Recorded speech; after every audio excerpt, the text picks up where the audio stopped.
စပိန်ပေါ်တူဂီဆွစ်ဇာလန်ပွဲအားလုံးသုံးသက်ရွေးချယ်မှုလေးဖြစ်ပါတယ်မင်္ဂလာပါစီတူ social chart YouTube channel Facebook page နဲ့ TikTok channel ကနေအားလုံးကိုပြန်လည်ကြိုဆိုလိုက်ပါတယ်ကျွန်တော်ကတော့ကိုစီတူပဲဖြစ်ပါတယ်ဒီနေ့ညကျွန်တော်တို့2ရက်9လ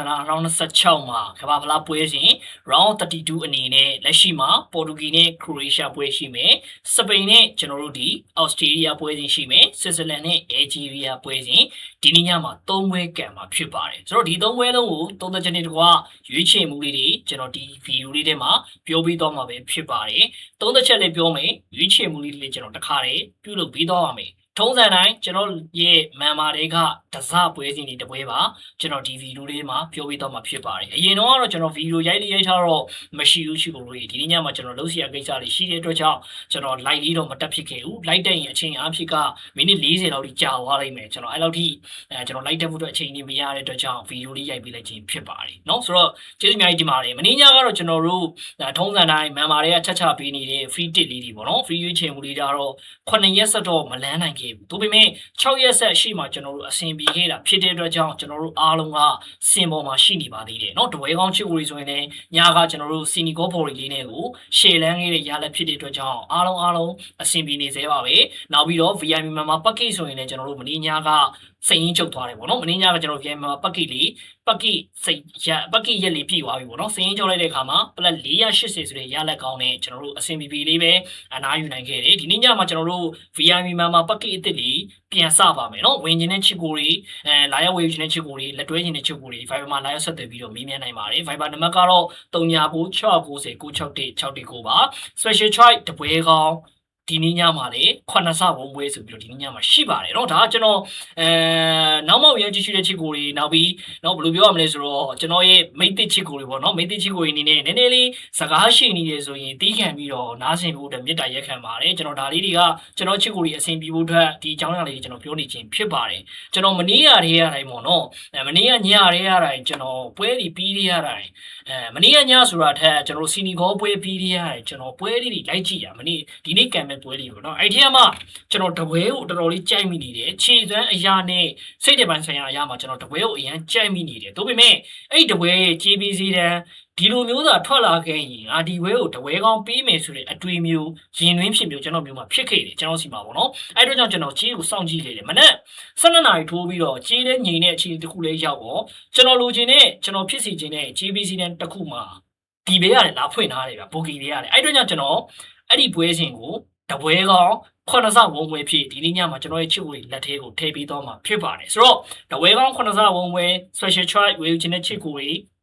Viber နံပါတ်3996909616ကိုမှလာရောက်ဆက်သွယ်ပြီးတော့မေးမြန်းဝယ်ယူနိုင်ပါတယ်ခင်ဗျာကဲဆိုကျွန်တော်တို့စတင်ပြီးတော့ပွဲလေးတွေချင်းကပ်ပါမယ်โอเคပထမဆုံးပွဲစဉ်နေတဲ့လူကြိုက်အများဆုံးဖြစ်နေတဲ့เนาะကျွန်တော်တို့အတင်းထဲမှာအတူတူရှိခဲ့ပြီးတော့ရလက်ကောင်းတွေကောင်းမွန်တဲ့စူပလာတွေကိုသိမ့်ပိုက်ခဲ့တဲ့ကျွန်တော်တို့ပေါ်တူဂီကျွန်တော်တို့ခရစ္စတီယာနိုရိုနယ်ဒိုနဲ့ကျွန်တော်တို့ခရိုအေးရှားကမိုဒရစ်တို့ရဲ့ပွဲစဉ်ကောင်းလေးပဲဖြစ်ပါတယ်ပေါ်တူဂီနဲ့ကျွန်တော်တို့ခရိုအေးရှားပွဲစဉ်လေးကိုစပြီးတော့ချင်းကပ်ပါမယ်ချစ်ကူလို့เนาะโอเคပါဆိုတော့ပေါ်တူဂီနဲ့ခရိုအေးရှားမှာလက်ရှိပေါ်တူဂီပေးတဲ့ကြီးဒီတစ်လုံးပေါင်းကို90ကြီးပေးထားတယ်ဂိုးပေါင်းကြီးစန်းက3ပေါင်း60 3ပေါင်း50ဒီဝင်ရိုးမှာပြန်ပြီးတော့ကာထားတယ်ဆိုတော့လက်ရှိချိန်နေရမှာဘော်ဒီကြီးကိုကျွန်တော်တို့အရင်ဆုံးတွက်ကြည့်ပါမယ်ကျွန်တော်ဒါလေးတွေမပြောခင်ပထမအောင်ဆုံးကျွန်တော်ချစ်ကိုတွေကိုအမြဲတမ်းကျွန်တော် like ဒီစရင်ပဲဖြစ်ဖြစ်ကျွန်တော်ဗီဒီယိုအစမှာပဲဖြစ်ဖြစ်ကျွန်တော်သုံးသက်ချက်လေးတွေစတာနဲ့ပြောနေကြစကားတစ်ခုရှိပါတယ်။ဘာလဲဆိုတော့ကျွန်တော်ကမ္ဘာဖလားပွဲစဉ်တွေချန်ပီယံတွေယူပါလိတွေတကယ်အရေးကြီးတဲ့ဖလားပွဲစဉ်တွေတိတ်ဟာပိုင်းဆိုင်ရာရှင်ပြန်ရတဲ့ပွဲစဉ်တွေမှာကြီးပေးစီးတန်းတွေအရင်ကြီးခေါင်းထဲမထည့်ပါနဲ့။သူတို့ရဲ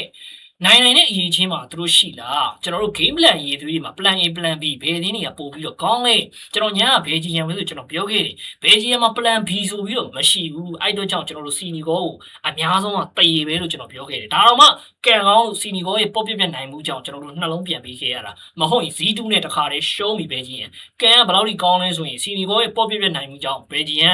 round 16မှာတက်သွားတဲ့ချစ်ကိုတွေเนาะဆိုတော့ထားပါဒါကကျွန်တော်မင်းညကကိစ္စဆိုတော့လက်ရှိမှာပေါ်တူဂီနဲ့ခရိုအေးရှားမှာခြေရမ်းပိုင်းချားရကျွန်တော်တို့အရင်ဆုံးမပြောသေးဘူးကြေးပေးစည်းတန်းကိုတိတိတလောက်လေးတိအောင်ကျွန်တော်ပြောပေးထားမယ်ဒါတော့အရန်ကြီးပွဲတစ်ပွဲရလက်ကောင်းဖြစ်ဆွဲယူပြီးတော့ကြေးပြင်းနဲ့ဝုံတိုင်းဆိုပြီးတော့ချလို့တော့မရဘူးချစ်ကိုတွေတခြား data လေးကျွန်တော်တို့ပေါင်းထည့်ပေးရမယ်ပေါ့နော်โอเคဆိုတော့လက်ရှိမှာပေါ်တူဂီပေးတဲ့ကြီးတစ်လုံးပေါင်း90ဒီကြေးတန်းဒီ fair ဖြစ်လာလို့မင်းရင်ဖြစ်တယ်ဗျာကြီးလား fair ဖြစ်တဲ့ကြေးစည်းတန်းတစ်ခုရဲ့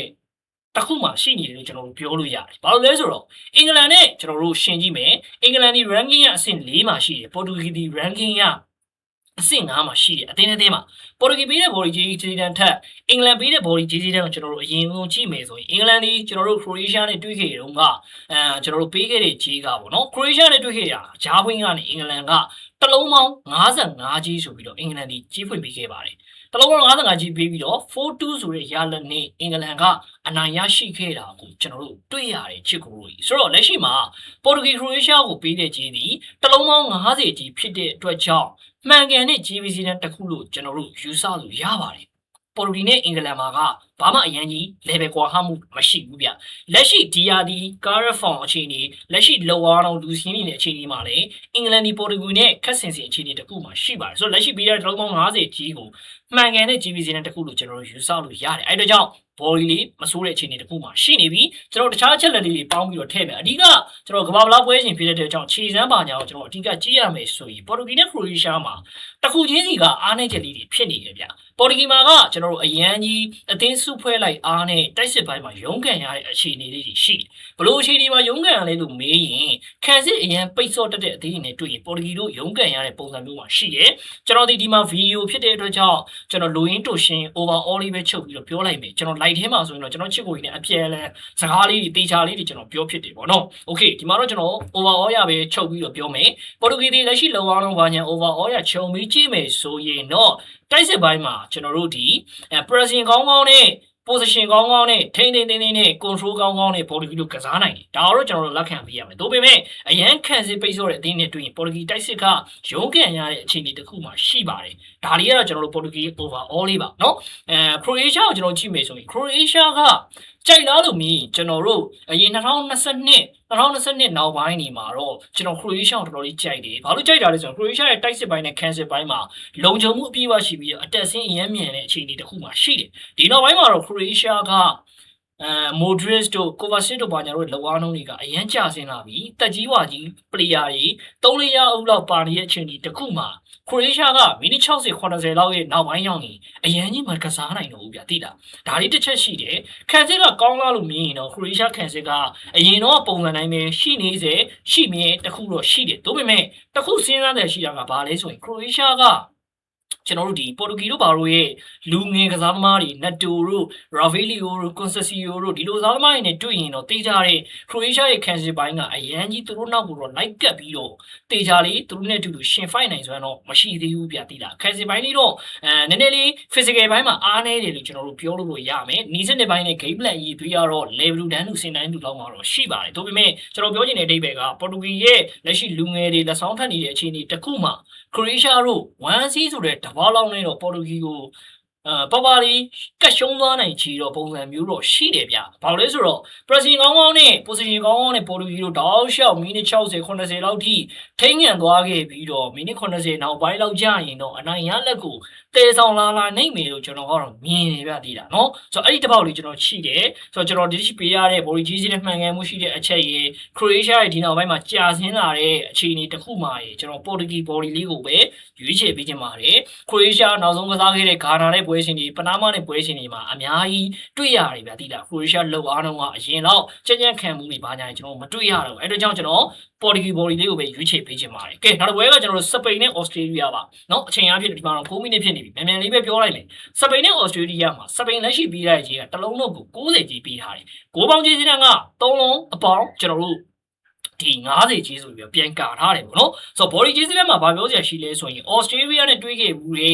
Argentina ဆိုတဲ့အသင်းမျိုးရှိပါတယ် Argentina က ranking အဆင့်1မှာရှိတယ်စပိန်က ranking အဆင့်2မှာရှိတယ်ဆိုတော့ဒီနှစ်သင်းရဲ့ form လေးထားအသင်းစုဖွဲ့မှုအား quality player တွေအားကြည့်မယ်ဆိုရင်လေ level တန်းလို့အဆင့်တန်းဒီမှာရှိတဲ့အတွက်ကြောင့်ကျွန်တော်တို့ Argentina နဲ့ရှင်ကြည့်လို့ရပါတယ်ဆိုတော့ Argentina ဒီ Australia ကိုပေးခဲ့တော့ကဘယ်ကြီးပေးလဲဆိုရင်တစ်လုံးအနှုတ်ကို20ကြီးပေးခဲ့ပြီးတော့2-0ဆိုတဲ့ရလဒ်နဲ့ Argentina တို့ Australia ကိုအနိုင်ရရှိခဲ့ပါတယ်ဆိုတော့လက်ရှိမှာပေးတဲ့စပိန်ပေးတဲ့ကြီးဒီတစ်လုံးအနှုတ်ကို90ကြီးဖြစ်တဲ့အတွက်ကြောင့်Argentina တော့မှကြီးပြင်းပေးတာတော့ကျွန်တော်တို့မြင်ရတယ်။ Argentina ကဒီမှာပုံစံကောင်းတွေကိုပြသထားတယ်။ဒီ2026 World Cup မှာပုံစံကောင်းတွေပြသထားတယ်အသင်းမှာစပိန်ကလက်ရှိမှာအရန်ကြီးသူတို့တော့လုံပြထားနိုင်စွမ်းမရှိဘူး။ဂိုးပြချီတဲ့နိုင်ငံတွေပွဲက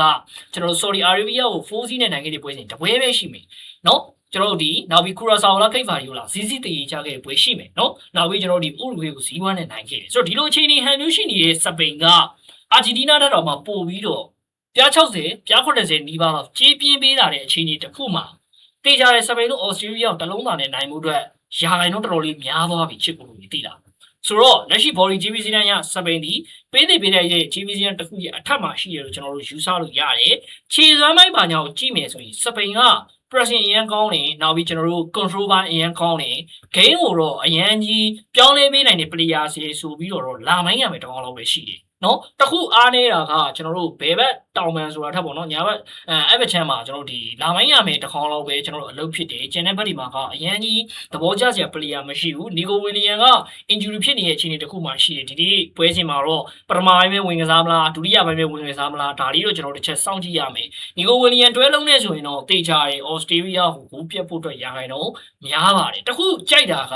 ဩစတြေးလျရဲ့ဟာကွက်ကိုစပိန်ကကောင်းလေးအသုံးချနိုင်မယ့်အခြေအနေတစ်ခုလို့ကျွန်တော်မြင်တယ်။ဘာလဲဆိုတော့ဩစတြေးလျရဲ့လောကနှုန်းကကျွန်တော်တို့ဒီ overall ရခြုံပြီးပြောမယ်ဆိုရင်တိုက်စစ်ပိုင်းနဲ့ cancel ပိုင်းဆိုတာထပ်ပေါ့နော်။ cancel ပိုင်းရောတိုက်စစ်ပိုင်းရောမှာရုံးကန်နေအရန်ယုံနေအရန် strong တဲ့ player တွေပါတယ်ဆိုပေမဲ့ကျွန်တော်တို့ဒီဘယ်လိုပြောရမလဲဆိုရင်ဘယ်အသင်းနဲ့နှိုင်းယှဉ်ရမလဲဆိုရင် Saudi Arabia တို့အဲ့လိုအသင်းတွေပေါ့နော် Saudi Arabia တို့ဘာညာတို့ ਨੇ တူတယ်ဗျဘယ်လိုတူတာလဲဆိုတော့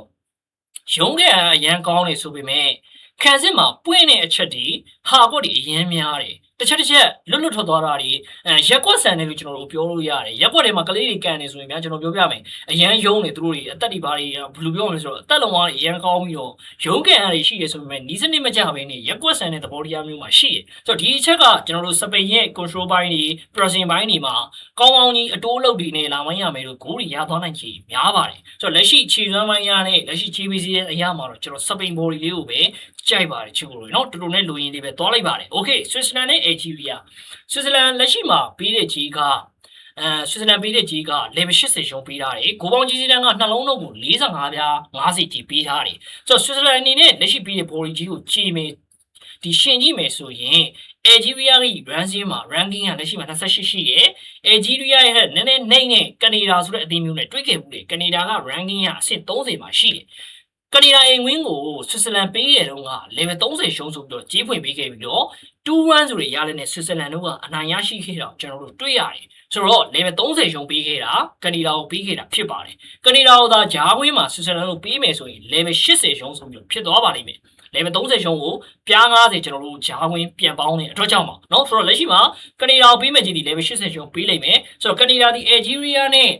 level 2တန်းလို့အဆင့်တန်းတူမှာရှိတဲ့အတင်းတင်းဖြစ်တဲ့အတွက်ကြောင့်ဆွစ်ဇာလန်ဒီနေ့ညမှာပေးရမယ်ကြီးဒီကျွန်တော်တို့ဒီ Algeria ကို level 80ရှုံးပေးရမှာဖြစ်ပါတယ်လက်ရှိမှာပေးရမယ့် GBC တန်းတိုင်း level 80ရှုံးပေးထားတာဖြစ်တဲ့အတွက်ကြောင့်ဆွစ်ဇာလန်ကနေဒါကိုနိုင်ခဲ့တဲ့လူမျိုးတလုံးတာလောက်နဲ့ Algeria ကိုနိုင်တဲ့အခြေအနေတစ်ခုမှရှိတယ်လို့ကျွန်တော်တို့ GBC တန်းရယူဆလို့ရတယ်။ Okay GBC တန်းရတော့အဆင်ပြေသွားပြီလက်ရှိခြေသွမ်းပိုင်းမှာညာကြည့်မယ်ဆိုရင်ဆွစ်ဇာလန်ကကျွန်တော်တို့ game ဘယ်လိုပြောရမလဲဆိုတော့ game play style မှာတည်ငြိမ်နေနောက်ပြီးတော့ကျွန်တော်တို့ဒီပွဲကိုထိန်းချုပ်နိုင်စွမ်းသူတို့မှာရှိတယ်ဆွစ်ဇာလန်ကလေနော်ဒါပေမဲ့တခုသူတို့မှာထိုးနှက်ချက်ရှိတာကခံစစ်အရင်ပိတ်ဆို့တဲ့အသင်းနဲ့တွေ့ရင်ဆွစ်ဇာလန်ကကျွန်တော်ဆွစ်ဇာလန်ပွဲတိုင်းအမြင်ပြောပါတယ်အန်တိုနီတို့ဘာလို့တိတ်ပြီးတော့အသုံးမကျဘူးနောက်ပြီးကျွန်တော်ဒီဗာဂတ်တို့ဘာညာတို့ရှိမယ်နောက်ပြီးလက်ရှိFreiburg နီးပြအနေနဲ့တော်တော်လေးအခုမှတိလာတယ်ထင်တယ်ပြတိလာနော်ကျွန်တော်ပြောချင်တာ Freiburg ကမန်ဆန်ဘီကိုအရင်တည်းကနေထုတ်တင်တယ်မန်ဆန်ဘီတို့ဘာလို့ကအရင်ကြီးကောင်းတာမျိုးမဟုတ်ပြီမဲ့တကယ်လိုအပ်တဲ့အခြေအနေတစ်ခုမှာကောင်းလာနိုင်ပြီးတော့အလုပ်ဖြစ်တဲ့ player လေးလို့ကျွန်တော်တို့ပြောလို့ရတယ်ဆိုတော့မန်ဆန်ဘီဘာညာတို့ရှိတယ်အခြေအနေတစ်ခုမှာဆွစ်ဇာလန်ရဲ့တိုက်စစ်ကကျွန်တော် Algeria ကိုအလုပ်ဖြစ်လာနိုင်ခြင်းများတယ်။ဘာကြောင့်လဲဆိုတော့ Algeria ကခံစစ်ပိုင်းမှာအရင်ပွင့်နေကြ။ Australia ကို3-3တည်ကြတယ်။ Jordan ကို1-2နဲ့တော့သူတို့နိုင်လာပြီးတော့ကျွန်တော်တို့ဒီ Argentina ကို3-0ဆိုတဲ့ရလနဲ့ Algeria တို့ရှုံးနေထားတယ်။ဆိုတော့ကစားခဲ့တဲ့ပွဲစဉ်3ပွဲလုံးကိုကြည့်ခြင်းအဖြစ် Algeria ကဘယ်အသင်းနဲ့ဆင်လဲဆိုရင်ကျွန်တော် Australia ကိုသုံးသပ်တယ်လို့ပဲသုံးသပ်ခဲ့ရမယ်ဗျ။ Australia လိုမျိုးပဲရက်ကွက်ဆန်တဲ့အခြေအနေတစ်ခုမှာ Algeria တို့ကရှိတယ်။မတည်မသက်နိုင်တဲ့နောက်ပြီးနည်းနည်းလေးအရာကြီးဆန်နေပေါ့ဗျာ။နော်ကစားတဲ့ပုံစံတွေကခံစစ်ပိုင်းမှာဂိုးတွေပေးရတယ်။နောက်ပြီးတိုက်စစ်ကလည်းမထင်လို့ဂိုးတွေသွင်းလာနိုင်စွမ်းတော့ရှိတယ်။ဒါသင်းလုံးကတော့ရုံးကန်နေတဲ့အခြေအနေတစ်ခုမှရှိတယ်ဆိုပေမဲ့ကျွန်တော်တို့ဒီ plan တွေဘာညာတွေမရှိတဲ့ပုံစံမျိုးနောက်ပြီးကစားတဲ့ဘိုင်းတွေက connection ရမ်းမမိပဲနဲ့တယောက်နဲ့တယောက် အရန်ကူးတွေပေးရတဲ့နော်ပေါက်တဲ့လွတ်တဲ့နေရာအရန်များတယ် cancel ပိုင်းနေဒီချက်လေးတွေရှိတယ်ဆိုတော့ Algeria တိုက်စစ်ကအလုပ်ဖြစ်လာလို့မင်းရင်တော့တိုက်စစ်မှာ quality ကောင်းတဲ့ player လေးတွေအနေချင်းပါနေတာဖြစ်တဲ့အတွက်ကြောင့် Switzerland ရဲ့ cancel ကိုအလုပ်တော့ဖြစ်ကောဖြစ်နိုင်တယ်နော်တို့ပေမဲ့